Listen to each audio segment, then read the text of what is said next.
হরে কৃষ্ণ।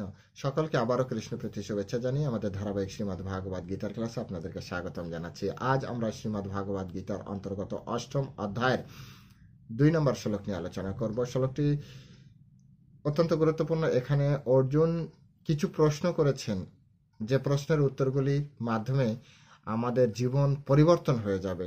তো প্রত্যেকটা পুরো ভিডিওটি দেখবেন এবং প্রত্যেকটা শ্লোক এর আগের ক্লাসে বলা হয়েছে বা এখন আবার বলে দিচ্ছি একই কথা।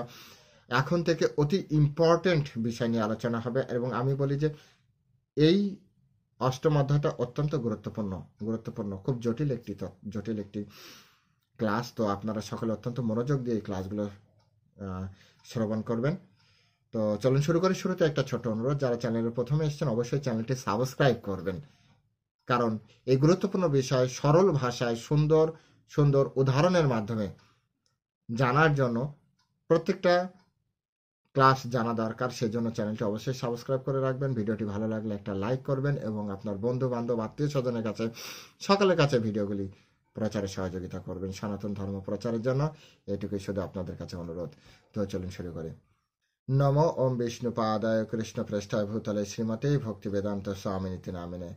নমস্তে সরস্বতী দেবী গৌরবাণী প্রচারিণে নির্বিশেষ শূন্যবাদী পাশ্চাত্য দেশতারিণে। বাঞ্ছা কল্পতরুর্ভশ্চ কৃপা সিন্ধুভ্যেব চ পতিতানাং পাবনেভ্যো বৈষ্ণবেভ্যো নমো নমঃ। জয় অনন্ত কোটি বৈষ্ণব বৃন্দ কি জয়, শিলা প্রভুপাদ কি জয়, নিতাই গৌর সীতানাথ প্রতি প্রেমানন্দে। হরি বল। হরে কৃষ্ণ। ওম নমো ভগবতে বাসুদেবায়। ওম নমো ভগবতে বাসুদেবায়। ওম নমো ভগবতে বাসুদেবায়।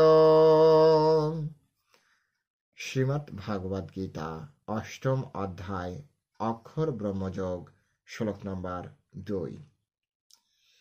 অধিযোগ্য কথম কত্রা দেহ অস্মিন মধুসূদন প্রায়ণ কালে চ কথম জ্ঞেয় অশীনিয়তাত্মভি। অধিযোগ্য কথম কত্র দেহ অস্মিন মধুসূদন প্রায়ণ কালে চ কথম জ্ঞেয় অশীনিয়তাত্মভি। হরে কৃষ্ণ। এখন আমরা এই সংস্কৃত শ্লোকের শিল প্রভুপাদ কর্তৃক যে বাংলা ভাষানুবাদ দেওয়া হয়েছে সেই ভাষানুবাদ আমরা শ্রবণ করব। অনুবাদ: হে মধুসূদন, এই দেহে অধিযোগ্য কে এবং এই দেহের মধ্যে তিনি কিরূপে অবস্থিত?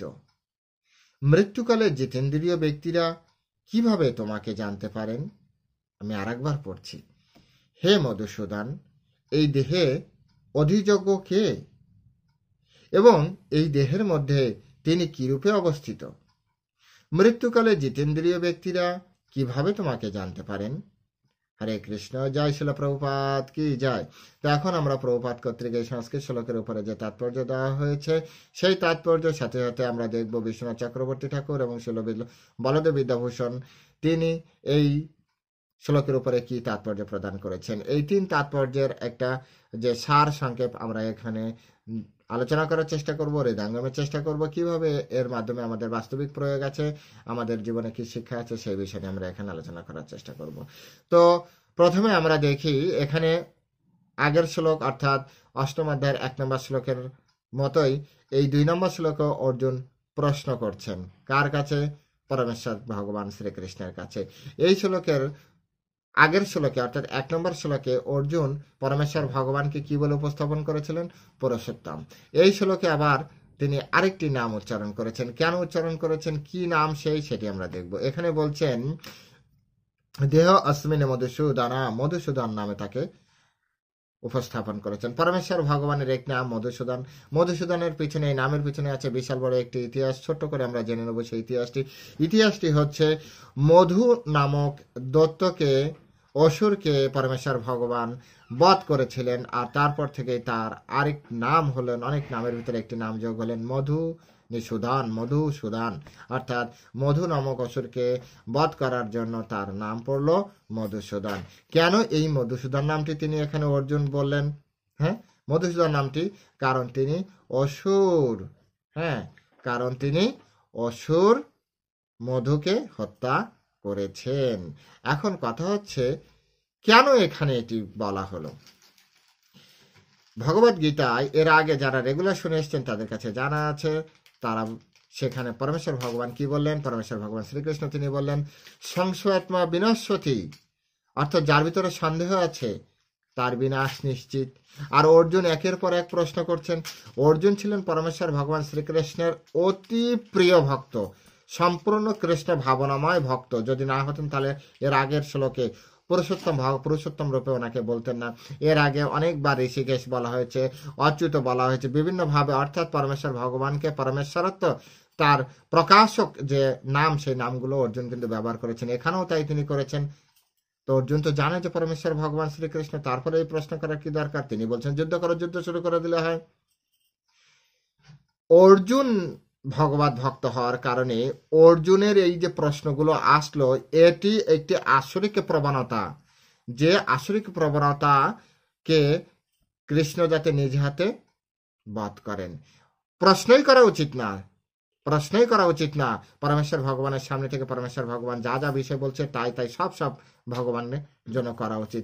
কিন্তু অর্জুনের ভিতরে প্রশ্ন এসেছে, এটা অর্জুন ভাবছে এটা আমার আসরিক প্রবণতার একটি পরিচায়ক মাত্র। তাই পরমেশ্বর ভগবানের উপস্থিতিতে তিনি তার যুক্তি, তর্ক, শাস্ত্র, জ্ঞান নামক অস্ত্রের দ্বারা তিনি যাতে তার সমস্ত প্রশ্ন নামক অসুরের বধ করেন। এই কারণে এখানে বলছেন মধুসূদনা। তো এই জন্য আমাদেরকে বুঝতে হবে আমরা যে কোনো পরিস্থিতিতে আমরা যাতে পরমেশ্বর ভগবান শ্রীকৃষ্ণের চরণে আত্মসমর্পণ করে আমাদের জীবনে যত সংশয় আছে সেই সংশয় থেকে আমরা মুক্ত হতে পারি, সেজন্য এখানে বলা হচ্ছে। যাই হোক, এখানে পরমেশ্বর ভগবান শ্রীকৃষ্ণকে যে প্রথম প্রশ্ন করলেন অধিযজ্ঞ। এখানে অধিযজ্ঞ মানে যজ্ঞের অধীশ্বর। যজ্ঞের অধীশ্বর তো আমরাও জানি, যজ্ঞের অধীশ্বর পরমেশ্বর ভগবান শ্রীকৃষ্ণ। ভক্তরাম যজ্ঞ তাপসাম সর্বলোক মহেশ্বরাম সুহৃদ সর্বভূতানাম গাতামাম শান্তি মৃচ্ছতি। অর্থাৎ যজ্ঞের অধীশ্বর তো পরমেশ্বর ভগবান, যজ্ঞ বৈ বিষ্ণু, বিষ্ণুই যজ্ঞের অধীশ্বর। তাহলে অর্জুন কেন এখানে প্রশ্ন করবে অধিযজ্ঞ কথম অত্রা, অধিযজ্ঞ কাকে বলে? এত স্পষ্ট করে বলার পরও অর্জুনের প্রশ্ন কেন আসবে?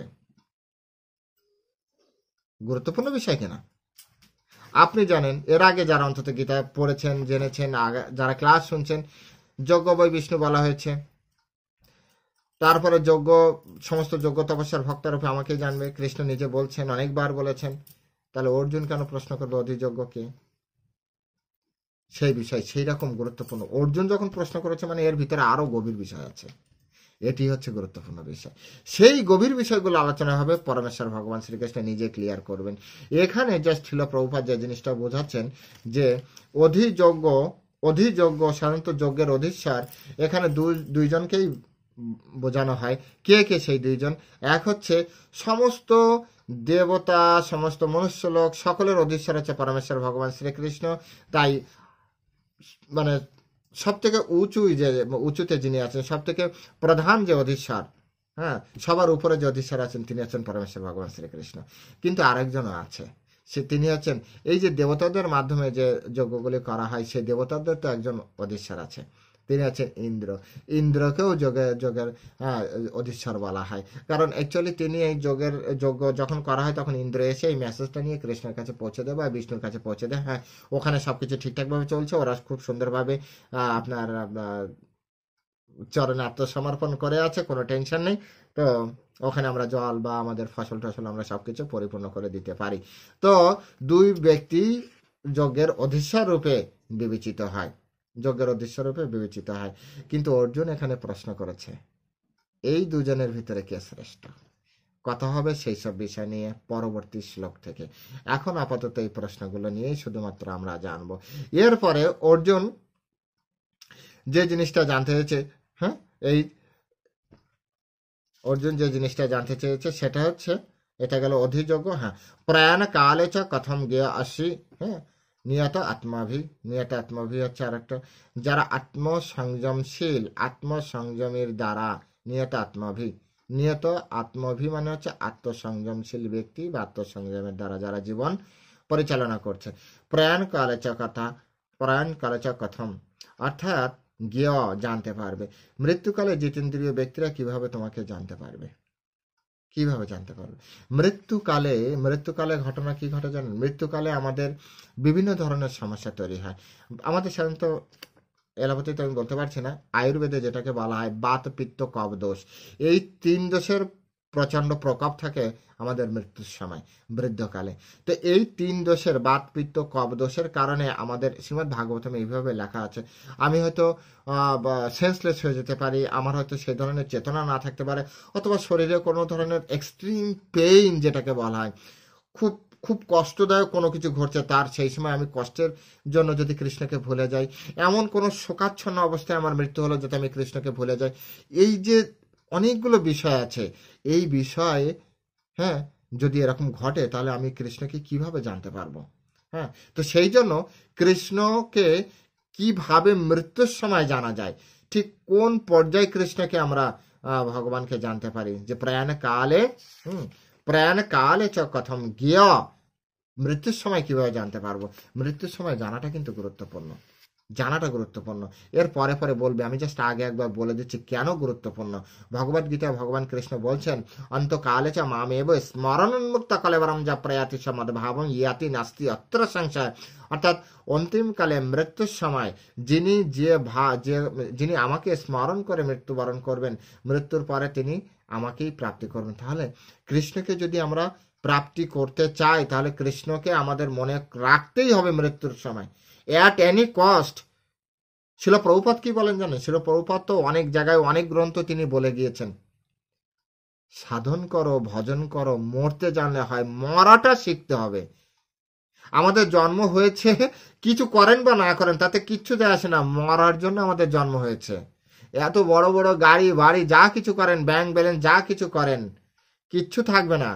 মৃত্যুতে নিশ্চিত, মৃত্যুর সাথে আমাদের আলিঙ্গন করতেই হবে। ওই মৃত্যুর সময় যদি আমরা কৃষ্ণকে স্মরণ না করতে পারি, আমাদের সমস্ত জীবন বৃথা, সমস্ত জীবন বৃথা। তাই অর্জুন প্রশ্ন করেছেন, কত বড় গুরুত্বপূর্ণ প্রশ্ন, যে মৃত্যুর সময় কিভাবে আমরা আপনাকে স্মরণ করতে পারবো। মৃত্যুর সময় কিভাবে একজন জিতেন্দ্রীয় ব্যক্তি, জিতেন্দ্রীয় তো অফকোর্স হতে হবে, জিতেন্দ্রীয় তো অফকোর্স হতে হবে। জিতেন্দ্রীয় কেন? পড়াশোনা যিনি করেন সেই না পরীক্ষা পাশ করবে, যে পড়াশোনাই করলো না, যে রেজিস্ট্রেশনই করলো না, সে তো পাশ করার কোনো অপশনই নেই। তার পাশ করার অপশন তো শুধু তারই, যিনি সুন্দরভাবে পড়াশোনা করছেন। দেখতে হবে যে তিনি কতটা ভালোভাবে পড়াশোনা পাশটা করছেন। তাই এখানে জিতেন্দ্রীয় শব্দটা ব্যবহার করা হয়েছে। জিতেন্দ্রীয় শব্দটা ব্যবহার করার পিছনে এটিই তাৎপর্য, যে যারা আপনার ডাকছে, যারা সংযম করছে, যারা ধ্যান করছে, যারা বিভিন্ন রকম তপস্যা করছে, তারা কিভাবে আপনাকে মনে করবে, কোন প্রক্রিয়ায় মনে করবে, পুরো অধ্যায় ধরে আলোচনা হবে সেই বিষয়ে। কত গুরুত্বপূর্ণ। সেজন্য বলি, চ্যানেলটি যদি সাবস্ক্রাইব এখনো না করে থাকেন, সাবস্ক্রাইব করে রাখুন, কারণ অত্যন্ত ক্রিটিক্যাল বিষয় নিয়ে, অত্যন্ত জটিল জটিল প্রশ্নের উত্তর এই অষ্টম অধ্যায় আপনি প্রাপ্তি করতে পারবেন। এই অষ্টম অধ্যায় আপনি প্রাপ্তি করতে পারবেন। ভগবদ গীতার সব থেকে জটিলতম অধ্যায় হচ্ছে এই অষ্টম অধ্যায়, অক্ষর ব্রহ্মযোগ। অক্ষর ব্রহ্মযোগ, যেখানে এই জীবিত অবস্থায় মৃত্যু সম্পর্কে একটা ধারণা, একটা পরিষ্কার ধারণা এখান থেকে আমরা পেতে পারবো। প্রত্যেকেরই জানা উচিত, আপনি যে যে ধর্মের থাকেন না কেন, যে যে সম্প্রদায় থাকেন না কেন, মৃত্যুর সময়টা হচ্ছে আপনার আমার জন্য গুরুত্বপূর্ণ। মৃত্যুর সময়টা আমার আপনার চেতনা তৈরি হয়।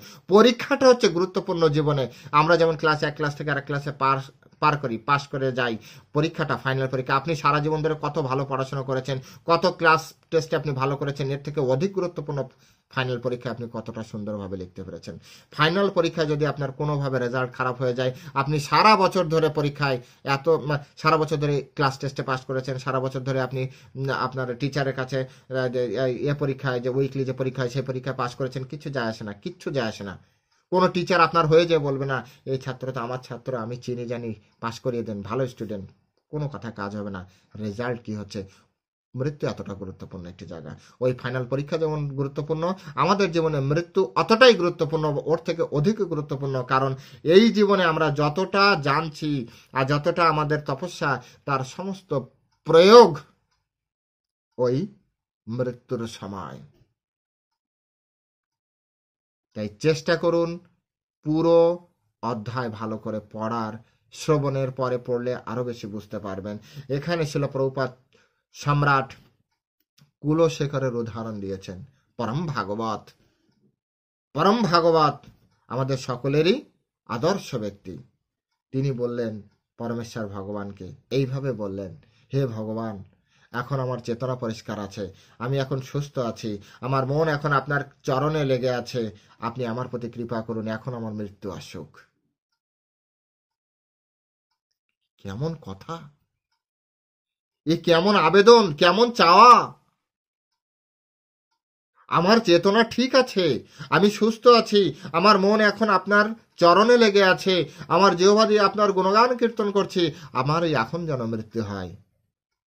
সম্রাট কুলশেখর তিনি রিস্ক নিতে চাইলেন না যে আমি যদি আমার স্বাভাবিক মৃত্যুর জন্য অপেক্ষা করি, শেষ সময় আমার শরীর ঠিক থাকবে কিনা আমি জানি না, আমার মন কৃষ্ণের চরণে লেগে থাকবে কিনা আমি জানি না, আমার চেতনায় কৃষ্ণের নাম কীর্তন হবে কিনা আমি জানি না, আমার জিহ্বা সেই সময় কৃষ্ণের নাম গুণগান কীর্তন করবে কিনা আমি জানি না, আমি কি ভাববো তাও আমি জানি না। তাই সেই সময়ের জন্য রিস্ক না নেওয়ার থেকে উত্তম, হে কৃষ্ণ, এখন আমার মৃত্যু হোক, হে কৃষ্ণ, এখন আমার মৃত্যু হোক। এই সময় যদি মৃত্যু হয় তাহলে আমার অন্তিম গতি ভালো হবে। এই সময় যদি মৃত্যু হয় তাহলে আমার জীবনের লক্ষ্য, প্রত্যেকটা মনুষ্য জীবনের যে লক্ষ্য, সেই লক্ষ্য স্থির হবে। সেই যে পাওয়া, যে জন্য মনুষ্য জীবন, সেই সেই জন্ম সার্থক হবে। সেই জন্ম আমার সার্থক হয়ে যাবে যদি আমি এখন মৃত্যুবরণ করি। সম্রাট কুলশেখর তিনি এইভাবে পরমেশ্বর ভগবান শ্রীকৃষ্ণের চরণে আত্মসমর্পণ করলেন। খুব সুন্দরভাবে শিলা প্রভুপাদ এখানে ব্যাখ্যা করে গিয়েছেন, খুব সুন্দরভাবে এখানে ব্যাখ্যা করে গিয়েছেন। প্রত্যেকটা মনুষ্য জীবন জন্মের সাথে সাথে তার জীবন সার্থকতার দিকে এগিয়ে নিয়ে যাওয়া উচিত। জীবনে প্রকৃত সার্থকতা কোথায়, মনুষ্য জীবন কিভাবে প্রকৃতভাবে সার্থক হবে, সেই সব বিষয় এখানে আলোচনা হবে। সম্পূর্ণ অধ্যায় ধরে এই সব বিষয় একমাত্র আলোচ্য বিষয়। তাই প্রত্যেকের কাছে আমাদের বিশেষ অনুরোধ, প্রত্যেকের কাছে বিশেষ অনুরোধ যে আপনারা সম্পূর্ণ অধ্যায় ভালো করে শ্রবণ করবেন।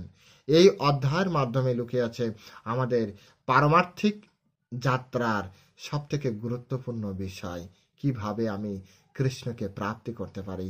কারণ ভগবদ গীতায় ভগবান বলেছেন, মাম উপত্যত কৌন্তেয় পুনর্জন্ম না বিদ্যতে, যদি কেউ আমার কাছে ফিরে আসে তাহলে আর এই জন্ম মৃত্যুর চক্করে যেতে হবে না। আর এই জন্ম মৃত্যুর চক্র মানেই হচ্ছে দুঃখদায়ক। এই জন্ম মৃত্যুর চক্র মানেই হচ্ছে কোনো না কোনো ভাবে আমাদের কষ্ট পেতে হবে। আজ এই সমস্যা চলে যাবে তো কাল আরেকটি সমস্যা আসবে। কারণ এই জগৎ দুঃখময়, দুঃখালয় আশাস্যতাম, দুঃখের আলয় এটি। এখানে কোনো না কোনো ভাবে হয় শারীরিক কষ্ট, না হয় মানসিক কষ্ট, না হয় আধ্যাত্মিক কষ্ট, না হয় কোনো বন্ধুদের দ্বারা, জীবের দ্বারা কষ্ট, তা নাহলে প্রকৃতির দ্বারা কষ্ট। কষ্ট প্রতিদিন কোনো না কোনো ভাবে কেউ না কেউ পাবে। শীতের সময় এক ধরনের কষ্ট, শীত চলে যাবে, ও শীতে খুব কষ্ট, ঠিক আছে, গরম, গরমের সময় আবার কষ্ট, গরম চলে যাবে, আবার বর্ষা, বর্ষার সময় আর এক কষ্ট। কোনো না কোনো ভাবে কষ্ট হবে। কারো অর্থ কম সেই জন্য কষ্ট, কারো অর্থ বেশি আছে সেই জন্য কষ্ট, কারো পিতামাতা নেই সেই জন্য কষ্ট, কারো পিতামাতা আছে সেই জন্য তার কষ্ট, কারো সন্তান নেই সেই জন্য কষ্ট, কারো সন্তান থাকার কারণে কষ্ট। এই জগতে প্রত্যেক ব্যক্তি কোনো না কোনো ভাবে, কোনো না কোনো কর্মের ফলে কষ্টই কষ্ট পাবে। নিরন্তর সুখ, নিরবিচ্ছিন্ন সুখ, অনাবিল সুখ ও শান্তি এই জগতে প্রাপ্তি করার ইচ্ছা করাটাও পাগলামি ছাড়া আর কিছু না। কোনো লোক যদি পাগল না হয় তাহলে এই জগতে সম্পূর্ণ সুখ বা শান্তি চাওয়া সম্ভবই না। লিখে রাখেন, এর জন্য 100% পাগল হতে হবে, 100% পাগল হতে হবে। কারণ আপনি বিদ্যালয়ে যেতে যে বলতে পারেন আমি আলু পেঁয়াজ কিনতে এসেছি, স্বাভাবিকভাবে বিদ্যালয় বিদ্যা পাবেন, মদিরালয় মদ পাবেন, ঔষধালয় ঔষধ পাবেন, চিকিৎসালয় চিকিৎসা পাবেন। এই জগতের নাম হচ্ছে দুঃখালয়। আপনি কি পাবেন? কি পাবেন? দুঃখ। এখানকার দুঃখ আর সুখের ভিতরে কেমন ভাবে পার্থক্য জানেন? চৈতন্য চরিতামৃত খুব সুন্দরভাবে আপেক্ষিকভাবে বোঝাচ্ছি। ধরেন একজন ব্যক্তিকে, হ্যাঁ, এরকম জলের ভিতরে চুবিয়ে ধরলো, এইরকম ঘাটটা ধরে ডুবে রাখলো কিছুক্ষণ। তো দম তো এবার যাবে যাবে, সেই সময় ছাড়লো। যখন ছাড়লো না, তখন উফ, কি সুখ কি সুখ। যখন এরকম দমটা খুব ভালোভাবে নিল, তখন আবার ডুবিয়ে ধরবে। হ্যাঁ, ওই হচ্ছে এই জগতের সুখের আভাস। পরে তো আবার কষ্ট। তো এই জড় জগৎ মানে এইরকম, কখনো স্বর্গে, কখনো নরকে, কখনো মর্তে বিভিন্ন কষ্ট। যতক্ষণ আমরা ফিরে না যাচ্ছি, ততক্ষণ পর্যন্ত আমাদের শেষ নেই কষ্টের, শেষ নেই। তাই তো অর্জুন প্রশ্ন করলেন, মৃত্যুর সময় কিভাবে আমরা আপনাকে স্মরণ করতে পারবো? মৃত্যুর সময় কিভাবে একজন ভক্ত, একজন জিতেন্দ্রিয় আপনাকে স্মরণ করতে পারবে? যারা সারাটা জীবন ধরে পড়াশোনা করলেন, যারা সারাটা জীবন ধরে তপস্যা করলেন, যারা সারাটা জীবন ধরে আপনার ভক্তি করলেন, তারা কিভাবে আপনাকে মনে রাখবে? সেই পন্থা কি? সেই পন্থা আলোচিত হবে এই অধ্যায়ে। কত গুরুত্বপূর্ণ এই অধ্যায়টা। সুতরাং নজর রাখুন, প্রত্যেকটা ক্লাস পূর্ণরূপে শুনবেন, সময় নিয়ে বসে বসে শুনবেন, সময় নিয়ে বসে বসে শুনবেন। তো আজ এই প্রশ্ন দিয়েই শেষ করছি। উত্তরের জন্য নেক্সট ক্লাসে আপনাদের সাথে কথা হবে। অত্যন্ত গুরুত্বপূর্ণভাবে, অত্যন্ত সহজ সরল ভাষায় এই গুরুত্বপূর্ণ বিষয়গুলো উপস্থাপন করা হবে। ততক্ষণ পর্যন্ত সাথে থাকুন। চ্যানেলটি যদি এখনো সাবস্ক্রাইব না করে থাকেন, সাবস্ক্রাইব করুন এবং আপনার বন্ধু বান্ধব, আত্মীয় স্বজনের কাছে মেসেজগুলি পাঠিয়ে দিন। হরে কৃষ্ণ। জয় শিল প্রভুপাদ কি জয়।